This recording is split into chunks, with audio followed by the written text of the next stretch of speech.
In Chapter 7, Part 2, we will look at children with disabilities. First of all, the scope of disabilities, a couple of facts and figures. 12.9% of 3 to 21-year-olds in the U.S. received special education-related services in 2012 to 13 school year. It increased to 3% from the 1980 to 81 school year. So approximately 13% of children and adolescents receive special education services. The U.S. Department of Education includes students with a learning disability and students with ADHD in the category of learning disability. ADHD is technically not a learning disability, but it gets included in the same category for statistical purposes. Let's take a look at just a breakdown of some figures here, and we can see that by far the learning disabilities category, which includes ADHD, is the highest percentage of children receiving special education services compared to other types of disabilities you can see listed here. Okay. Let's speak about learning disabilities. First of all, a learning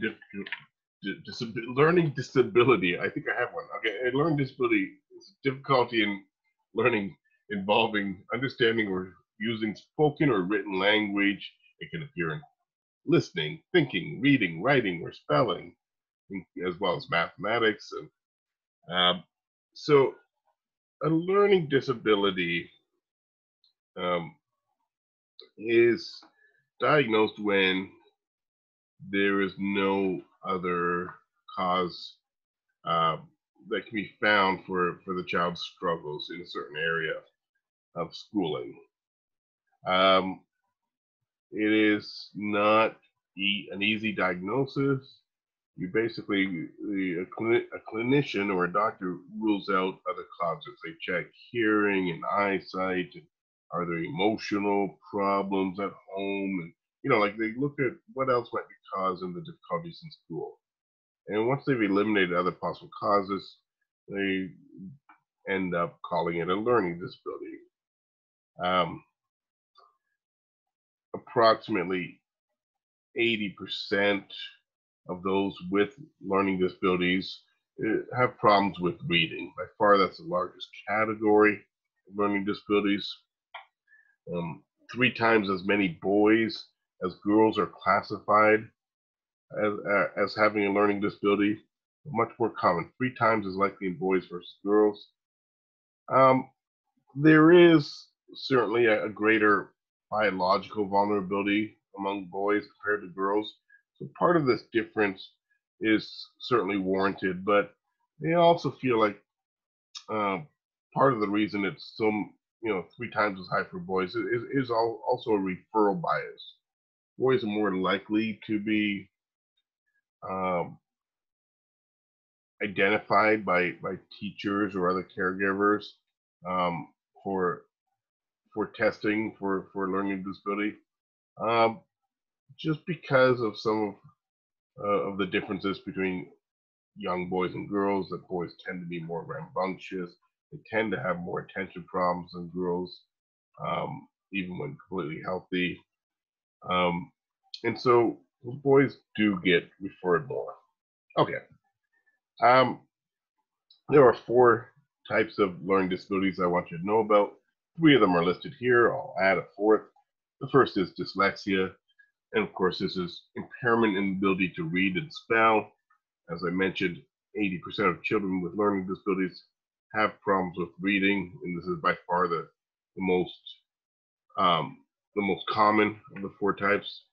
Then we have dysgraphia, difficulty in handwriting. So this includes illegible handwriting or handwriting with a lot of spelling errors, and also the person will tend to write slowly. So one thing that shows up in classrooms is it'll be a person that often is the last one finishing a test, and then when you look at their paper, it's hard to make sense of some of their writing because of the number of errors and the messiness of it. So that's called dysgraphia. So think of graphics, it makes you remember handwriting, perhaps. Dyscalculia is an easy one to remember because it's like calculate. It's a problems with arithmetic and numbers. And then a fourth type is dysphagia. Dysphasia. Dysphagia. And this is difficulties with spoken language. Okay, so those are the four major types of learning disabilities. And then we have ADHD, attention deficit hyperactivity disorder, characterized by three major symptoms: inattention, hyperactivity, and impulsivity. There are subcategories of this disorder. There is ADHD with primarily inattention is one subcategory. Then there's ADHD with where the primary symptoms are hyperactivity and impulsivity. That's the second subcategory. And then there's the third type is actually the most common, and it is where you find symptoms of both inattention as well as hyperactivity and impulsivity. The number of children that have been diagnosed and treated has increased substantially in recent decades. Some of this is due to expanding the category and accepting people as having ADHD that would have been refused in the past. So they have extended the category. They can also diagnose it earlier than they used to, and this has led to also more diagnoses. As you can see listed on the screen here, boys are twice as likely to receive an ADHD diagnosis. Some of the same reasons I talked about with learning disabilities, that they tend to be more disruptive in classroom and have more natural attention problems than girls do at a young age, and generally more rambunctious. Okay. Possible causes are listed here, and they don't have it narrowed down yet. These are all causes that have been associated with ADHD diagnoses. So it could be, any one of these as a factor, or it could be a combination of factors: genetics, brain damage during prenatal or postnatal development, cigarette, alcohol exposure in prenatal development, high maternal stress and being exposed to stress hormones during prenatal development. All of these have been associated with ADHD, as well as low birth weight. Once again, we don't have it pinned down to an exact, this plus this equals ADHD, but all these have some evidence supporting them. And finally, we tend to treat ADHD with stimulant medication, such as Adderall or Ritalin is the older one of the two. And the stimulant medication certainly improves, at least in most cases, it improves attention within the individual, but it does not improve it to the level of children that do not have ADHD. So it doesn't, completely solve the attention issues, but it does help. So the medication is seen to help with attention, but does not cure the problems. Some recent evidence using brain scanning technique has found some interesting developments in the brain. And this is kind of exciting avenue of research that they're looking further into. And this research looked at the peak thickness of the cerebral cortex in children with ADHD versus those without.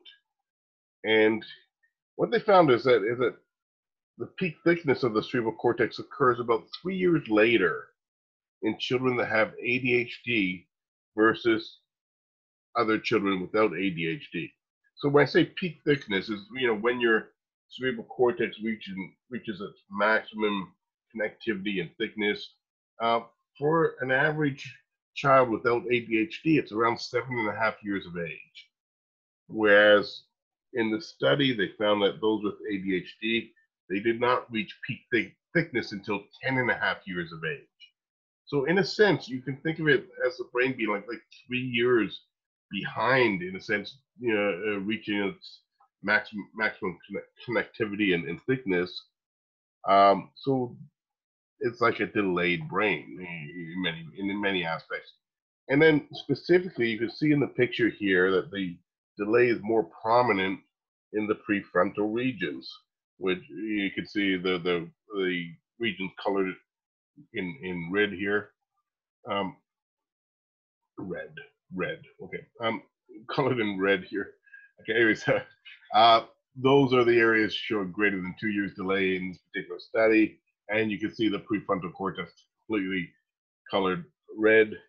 And this is, of course, the area of the brain that's responsible for our attention and our planning and impulse control, all things that are featured prominently in ADHD. At least problems with those three things: attention, planning, impulse control. So if that area of the brain is delayed in its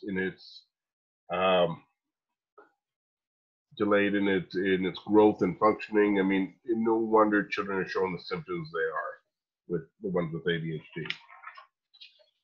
Okay. Then we have autism spectrum disorders. I'm not going to spend a lot of time here.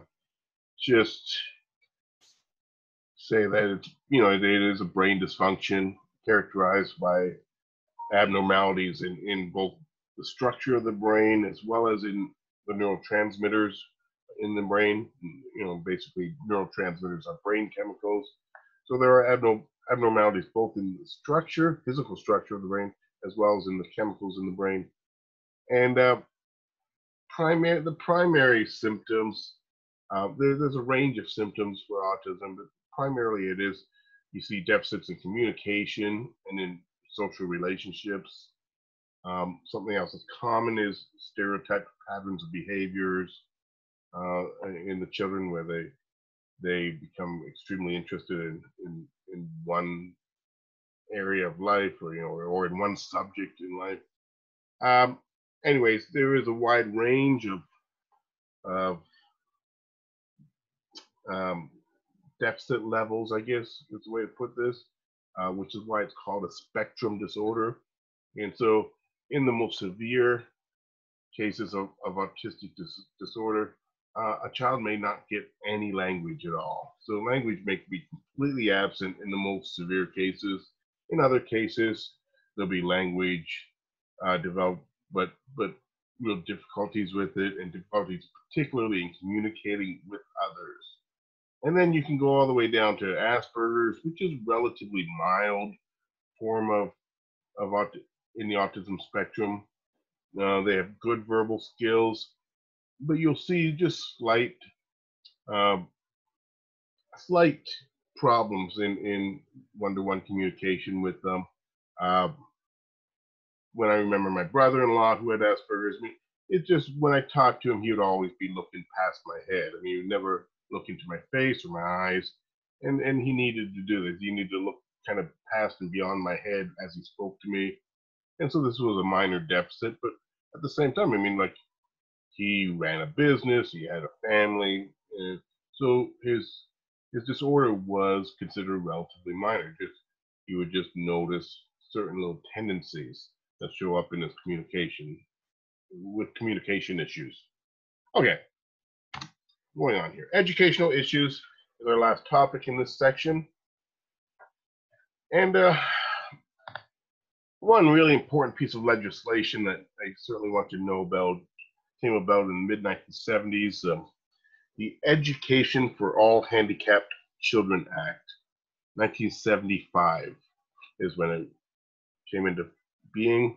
Education for All Handicapped Children Act, basically saying that all students with disabilities will be given a free, appropriate public education. And before this very important act, schools could turn away children with handicaps and disabilities because they weren't able to handle those particular children in their schools, and they weren't properly fitted to handle those particular disabilities or handicaps. So what this act said was that it doesn't matter if you're handicapped or disabled, you will get a free education in the United States. So amazingly important piece of legislation. Um, Over the years, it's been recast, it's been amended, it's been reauthorized, it's been renamed several times since 1975. The most recent version of this is called the Individuals with Disabilities Education Improvement Act from 2004. Um, what this legislation spells out is, first of all, that as I said, that every handicapped, disabled or handicapped child gets an education, but they also get an IEP, an individualized education plan that has to be specific to their needs. Um, this cannot be something that is just repeated from one person with the same disability to another. I mean, each individual child, it has to be specifically created for each individual child. So it is basically a plan of how they are going to be educated. The least restrictive environment is another important aspect of this legislation, that when you said you're going to educate them, they cannot just be shuffled off into a special needs classroom and given some subpar teacher. That they must be educated in the least restrictive environment, meaning a setting as similar as possible to the one that other children, non-disabled children, are educated in. And part of this least restrictive environment for some children will be full inclusion, meaning that they will get educated full time in the regular classroom with the other children. And these last 2 points, LRE and inclusion, I mean, they're very important to make sure that the child gets the same kind of social emotional benefits of schooling, and that they're not just being educated, like I said, kind of put off in a special classroom somewhere that's completely different from what other children experience in school. So once again, very important piece of legislation. Make sure you do know these terms. And that concludes part 2 of chapter 7.